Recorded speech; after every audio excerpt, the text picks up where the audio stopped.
চাচা, তোমার বউ কিন্তু তোমাকে সহজে ছাড়বে না। ও আমাকে কি ছাড়বে? আমি তোকে ছেড়ে দিব। যদি যেতে না চায়? দরকার হলে তোমাকে নিয়ে আলাদা বাসায় উঠবে। আর ও যদি পারে বর্তমান বাসা ভাড়া দিয়ে থাকবে। আচ্ছা দেখো, ওরে কিছু টাকা দিয়ে ভালো ভালো বিদায় করা যায়। আগে আমরা দুজন কক্সবাজার যাই, তারপর। একদিকে কোটি কোটি টাকার সম্পত্তি হাতিয়ে নেওয়ার ভয়ঙ্কর ষড়যন্ত্র, অন্যদিকে নিজের সংসার বাঁচানোর শেষ চেষ্টা।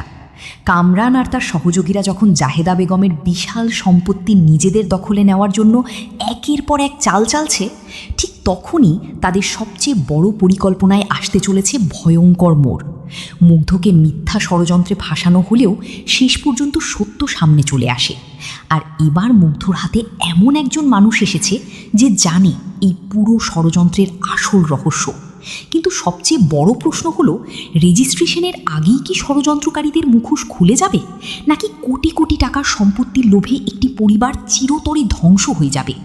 চলুন আজকের পর্বে শুরু থেকে শেষ পর্যন্ত পুরো ঘটনাটি জেনে নেওয়া যাক। গল্পের শুরুতেই দেখা যায় মুগ্ধ নিজের জীবন নিয়ে ভীষণ বিপর্যস্ত। যে মানুষগুলোকে সে আপন মনে করেছিল তারাই ষড়যন্ত্র করে তাকে এমন অবস্থায় ফেলেছে যে নিজের পরিবারেও তার প্রতি সন্দেহ তৈরি হয়েছে। তবে মুগ্ধ হাল ছাড়েনি। তার সঙ্গে দেখা হয় সেই মামার, যে এতদিন ষড়যন্ত্রকারীদের হয়ে কাজ করছিল। কিন্তু টাকা ও লোভের কারণে ভুল পথে যাওয়া এই মানুষটি শেষ পর্যন্ত নিজের ভুল বুঝতে পারে। সে মুগ্ধকে জানায় পুরো ষড়যন্ত্রের পেছনে রয়েছে কামরান ও তার সহযোগীরা। এমনকি এই যন্ত্রে তাকেও ব্যবহার করা হয়েছিল টাকার লোভ দেখিয়ে। মুগ্ধ তখন সিদ্ধান্ত নেয় শুধু নিজের নির্দোষিতা প্রমাণ করলেই হবে না, যারা তার জীবন নষ্ট করেছে তাদের আসল চেহারাও সবার সামনে আনতে হবে। এরপর মুগ্ধ ও তার মামা কামরানের গতিবিধির উপর নজর রাখতে শুরু করে। তারা জানতে পারে কামরান মূলত কোনো চাকরি বা ব্যবসা করে না, বরং জাহেদা বেগমের বাড়ি ভাড়া এবং বিভিন্ন জায়গা থেকে পাওয়া অর্থের উপর নির্ভর করেই সে এতদিন চলেছে। আরও ভয়ঙ্কর বিষয় হলো, জাহেদা বেগমের বাড়ি নির্মাণের সময়ও সে নাকি বড় অঙ্কের টাকা আত্মসাৎ করেছে। এদিকে কামরান যখন বাড়ি থেকে বের হয় তখন মুগ্ধ ও তার মামা তাকে অনুসরণ করতে শুরু করে, কারণ তারা বুঝতে পারে কামরানের কোনো গোপন কাজের প্রমাণ এবার তাদের হাতে আসতে পারে। কামরান সুরাইয়ার সঙ্গে দেখা করতে যায়।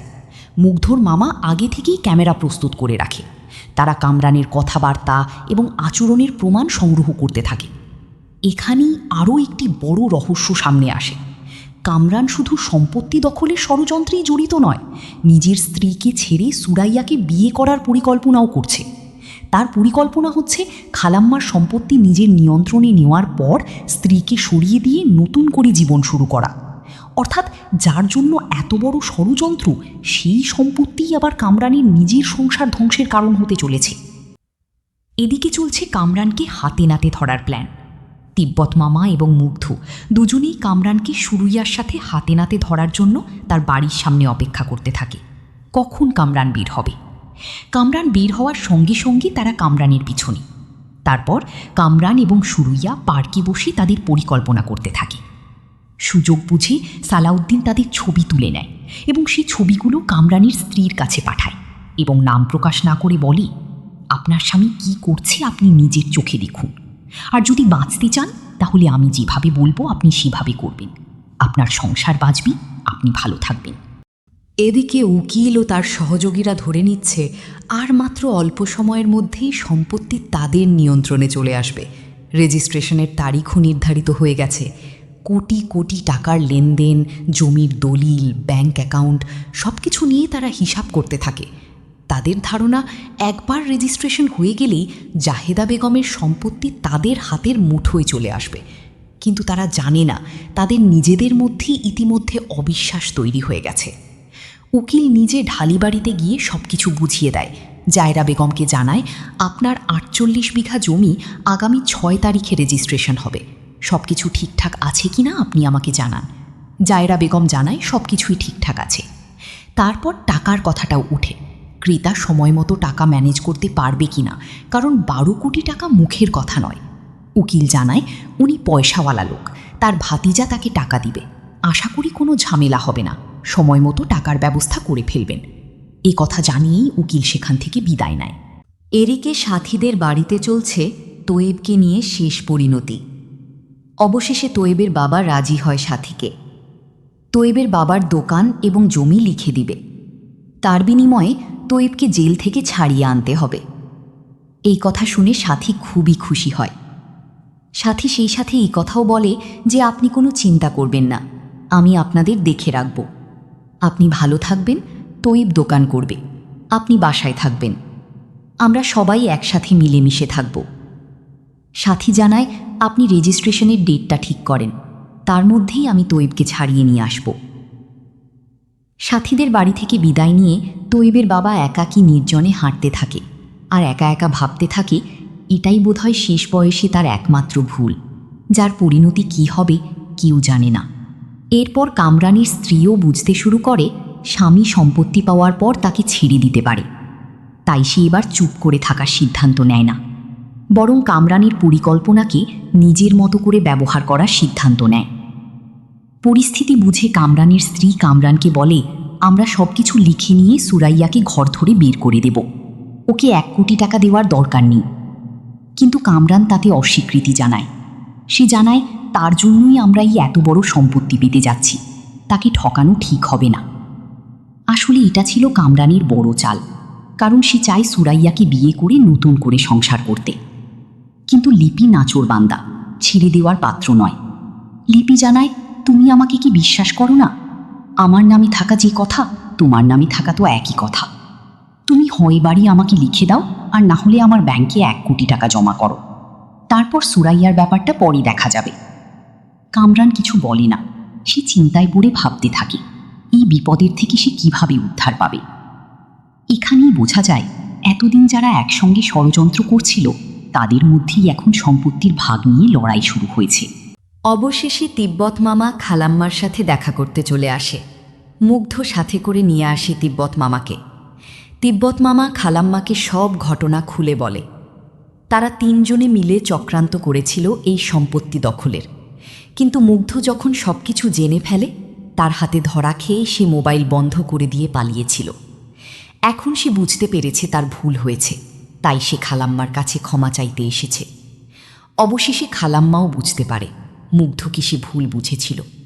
খালাম্মা মুগ্ধকে অনেক খারাপ কথাও বলেছিল, সেজন্য খালাম্মা কান্না স্বরে মুগ্ধের কাছে ক্ষমা চাইতে থাকে।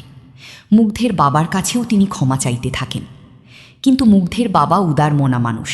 তিনি বলেন আজকে খুশির দিন, আজ আমাদের জয় হয়েছে, সত্যের জয়, সত্যের মৃত্যু নেই, তাই আজকে কোনো কান্না নয়, আজকে আমরা সবাই খুশিতে হাসব।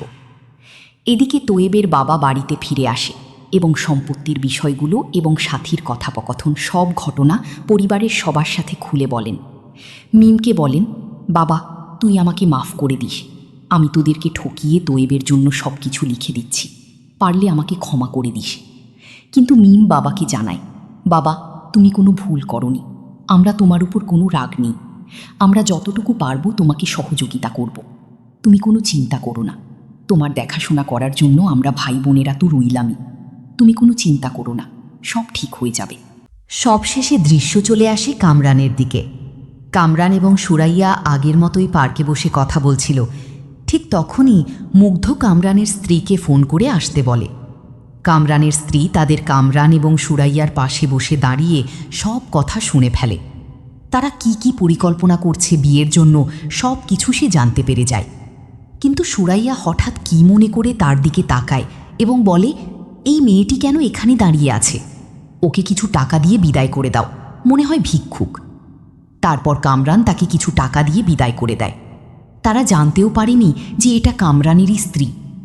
অবশেষে কামরানের স্ত্রী ওখান থেকে চলে আসে এবং মুগ্ধ অতি ব্যক্তনার সাথে দেখা করে এই বিপদ থেকে উদ্ধারের পথ খুঁজতে থাকে। অবশেষে মুগ্ধ বলে আমি যেভাবে আপনাকে বলবো ঠিক সেভাবেই চলবেন, তাহলে দেখবেন আপনার সব বিপদ কেটে গেছে। আমি আপনাকে যখন যেভাবে যেখানে যেতে বলবো আপনি শুধু চলে আসবেন, বাকিটা আমার উপরে ছেড়ে দেন। আমি আপনার সংসার টিকে রাখার ব্যবস্থা করব, আপনি কোনো টেনশন করবেন না। সবচেয়ে অবাক করার মতো বিষয় হলো যে সম্পত্তির জন্য সবাই এতদিন একে অপরকে ব্যবহার করেছে, সেই সম্পত্তিই এখন তাদের নিজেদের মধ্যে বিশ্বাসঘাতকতার কারণ হয়ে দাঁড়িয়েছে। একদিকে মুগ্ধ নিজের নির্দোষিতা প্রমাণ করে ফেলেছে, অন্যদিকে কামরানদের ষড়যন্ত্রের প্রমাণ ধীরে ধীরে জমা হচ্ছে, আর সামনে মাত্র কয়েকদিনের মধ্যে সম্পত্তির রেজিস্ট্রেশন। কিন্তু রেজিস্ট্রেশনের দিন আসার আগেই যদি সব সত্য প্রকাশ হয়ে যায়, তাহলে তাহলে কামরানদের কি হবে?